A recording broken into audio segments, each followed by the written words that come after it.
ब्रह्मानन्दं परमसुखदं केवलं ज्ञानमूर्तिं द्वन्द्वातीतं गगनसदृशं तत्त्वमस्यादिलक्ष्यम् एकं नित्यं विमलमचलं सर्वधि साक्षिभूतं भावातीतं त्रिगुणरहितं सद्गुरुं तं नमामि.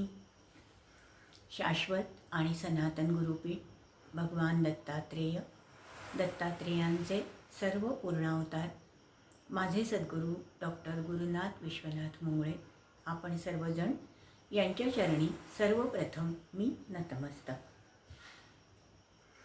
आज सद्गुरुनाथ महाराजांच्या हस्ते दत्तमूर्तीला अभिषेक होता.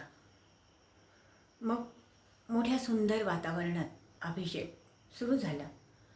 दह्या दुधाचं सुंदर सचैल स्नान झालं.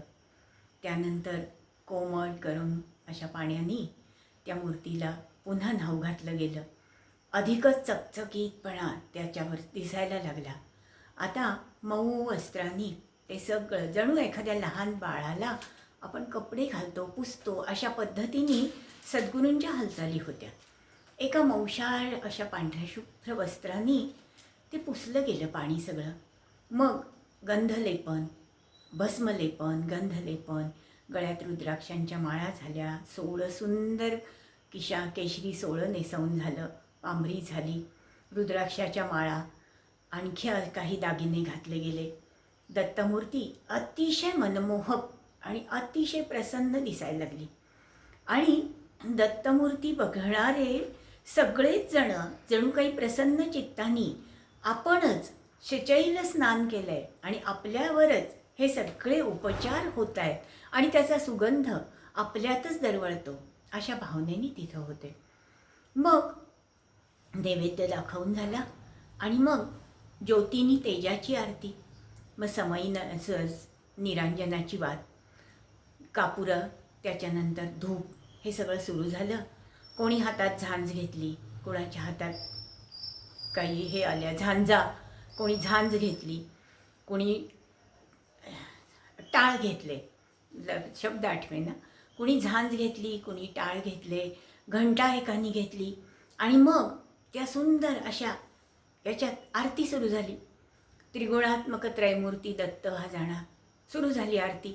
सद्गुरूंच्या आवाजाला बाकी सगळ्यांची साथ सुरू होती. दत्त येऊन या उभा ठाकला आणि मग सगळ्यांच्या मानाखाली सद्भावे साष्टांगे प्रणिपात केला. पुढचा कडवं, दत्त दत्त ऐसे लागले ध्यान, हरपले मन झाले उन्मन. आरती सुरू होती आणि मग सगळ्यांच्या चित्त मन सगळं त्या प्रवाहामध्ये एकरूप झालं होतं. शब्दांना जणू काही एक वलय प्राप्त झालं होतं आणि अर्थासहित शब्द त्या वातावरणामध्ये असे गुंजत होते. आरती झाली, कापूर झाला, सगळं झालं. सद्गुरू आसनस्थ झाले. त्या आरतीच्या प्रसन्न वातावरणात शांत असलेल्या मनांमध्ये मध्येच एक प्रश्न असा सपकन आला. सर, मला एक शंका आहे. झालं सर, लगेच काय विचारा की, त्यात काय शंका आली की लगेच विचारायची. मग सर, आता आपण आरती म्हटली, हो, मग त्या आरतीमध्ये झालं की दत्त येऊन या उभा ठाकला, अगदी बरोबर आहे. मग आपण प्रणिपात केला, बरोबर आहे. मग काय शंका काय आहे? त्याच्यापुढे दत्त दत्त ऐसे लागले ध्यान काव. दत्त महाराज साक्षात समोर उभे आहेत आणि पुन्हा ध्यान कशाला करायचं? आता आहेत की दत्त महाराज, बघायचं त्यांच्याकडे. परत दत्त दत्त ऐसे लागले ध्यान आणि मग कशासाठी? तेव्हा सर म्हणाले, अरे तुझ्या मनात शंका आली, अगदी बरोबर आहे की दत्त महाराज साक्षात उभे राहिले आणि पुन्हा दत्त दत्त ऐसे लागले ध्यान, पण त्याच्या पुढे अजून एक ओळ आहे ना की मितूपणाची झाली बोळवण. मग ती कशाची, कशासाठी मितूपणाची बोळवण? दत्त महाराज समोर उभे आहेत, आपण ह्या नेत्रांनी त्यांना बघतोय, तरी पण हा पण आहे ना, हाच येतो इथं. कारण दत्त महाराज साक्षात समोर उभे राहिले तरी मानवी मन आणि मानवी बुद्धीचा विकल्प त्याला कधीच सोडत नाही. आणि हा विकल्प सांगतो. अगदी आता किती प्रश्न म्हणाल तर खरंच साक्षात दत्त महाराज समोर उभे आहेत का, हा पहिला मुद्दा. आपल्याला काही भ्रम झाला का, हा दुसरा मुद्दा. नजरेत काही दोष निर्माण झाला का हे तिसरं. आणि चौथं, आपण जे फोटोमध्ये बघितलंय ते त्रिमूर्ती दत्त का एकमुखी दत्त का आणि काय काय रूप आहे हे? हा एक विकल्प. मग एवढे विकल्प घेतल्यावर समोर नजरेने ते रूप बघायचं, आत घ्यायचं का काय करायचं, का या विकल्पात रमायचं? तर याच्यामध्ये जास्त गोष्ट अशी होते की समोर असणारं रूप सर्वार्थाने आपल्या आत समरस होत नाही. मग त्याच्यावर उपाय काय? हे मानवी मन आहे, हे माहितीच आहे. आणि याच्यावर उपाय काय? तर दत्त दत्त ऐसे लागले ध्यान. म्हणून साक्षात सगुण रूपाने परमेश्वर समोर उभा असला तरी सुद्धा नेत्रातून, वाणीतून, कानातून, शरीराच्या रंध्रारंध्रातून तो आत उतरवून घ्यायला ती साधना आहे. आणि ते आत उतरवून नुसतं घ्यायचं नाही, तर ते आत ठसलं पाहिजे. म्हणजे काय केलं पाहिजे? तर मन, बुद्धी, चित्त आणि अहंकार मनाने त्या रूपाला आत असं पक्क बसवलं पाहिजे. बुद्धीने या दत्त तत्वाचा स्वीकार केला पाहिजे, त्या दत्त तत्वाचं चिंतन केलं पाहिजे. मन, बुद्धी, चित्त, चित्तामध्ये ते रूप ठसलं पाहिजे. आणि अहंकारामध्ये मीतूपणाची बोळवण झाली पाहिजे. दत्त महाराज आणि आपण एकरूप आहोत. आपल्याच शरीरात ते धगधगतं दत्त चैतन्य आहे हे जेव्हा चारी स्तरावर ठसतं तेव्हाच खरं ते दत्ताचं रूप आत आणि बाहेर प्रगट होतं. मग तुमच्या उघड्या डोळ्यासमोर दत्त महाराज असतात आणि डोळे मिटले तरी आत दत्त महाराजच असतात.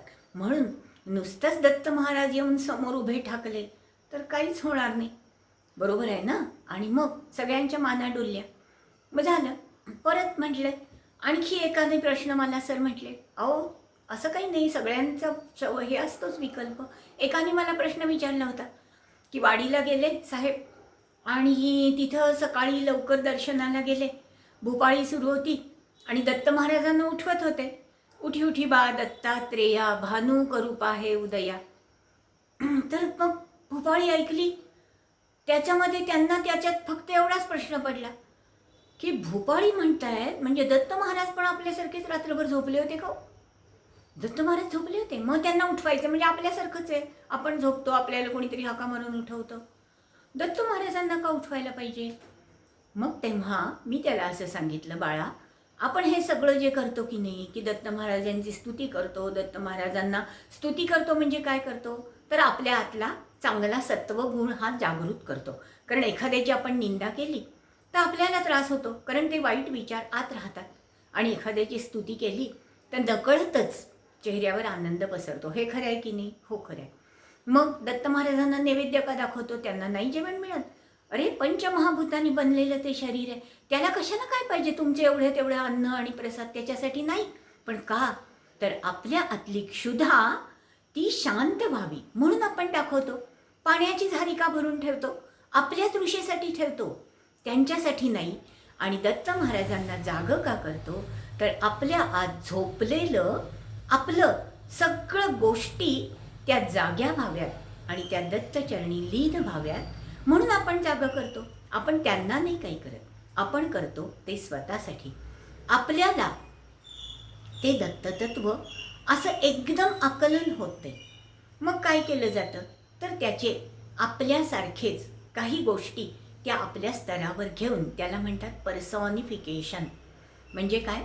तर आपल्या स्तरावर आपण दत्त महाराजांच्या स्तरावर जायला खूप अडचण आहे, पण आपण काय करतो, साधक काय करतो, त्यांना आपल्या स्तरावर आणतो आणि मग आपण आणि ते समोर आहेत असं करून जे उपचार होतात त्या उपचारांनी दत्त महाराजांना काही फरक पडत नाही. अहो षडगुणेश्वर्य भगवंत आहे तो, त्याला त्याच्याच तेजामध्ये तुम्ही तुमची समयीची एवढीशी ज्योत आणि एवढीशी बात मिळवणार.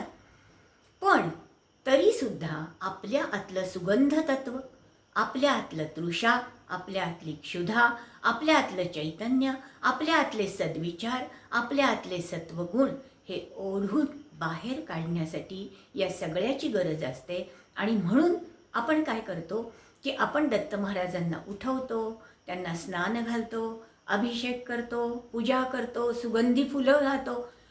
ज्यांना सुगंध तत्व ज्यांच्यात आहे त्यांना सुगंधी फुलं पाहून नाही फरक पडत, कारण त्यांनी सांगितलंच आहे, येर पत्र पुष्प फल मज भजावया मीसची केवल. अहो ते नुसतं निमित्तच आहे, पण ती फुलं का करतो तर बघा, एखाद्या ठिकाणी सुंदर फुलांची आरास आहे, शांत समयीची ज्योत तेवतीये, उदबत्तीचा सुगंध वातावरणात पसरलाय आणि तिथं निरांजनाची ज्योत तेवतीये, तर अशा ठिकाणी नकळतच मनातले वाईट विचार लांब जातात आणि एक सुंदर, चांगलं आणि आदर्श आणि सात्विक असं आपलंच मन आपल्याला ओढून बाहेर आणतं आणि तिथं मग नतमस्तक होतं. आणि तो खरा नमस्कार असतो आणि तो खरा नमस्कार हा त्या दैवतापर्यंत पोचतो. म्हणून आपण दत्त महाराजांना उठवत नाही, झोपवत नाही, उपचार करत नाही, नैवेद्य दाखवत नाही, काही करत नाही, तर आपण आपल्याच आतल्या मीला जागृत करतो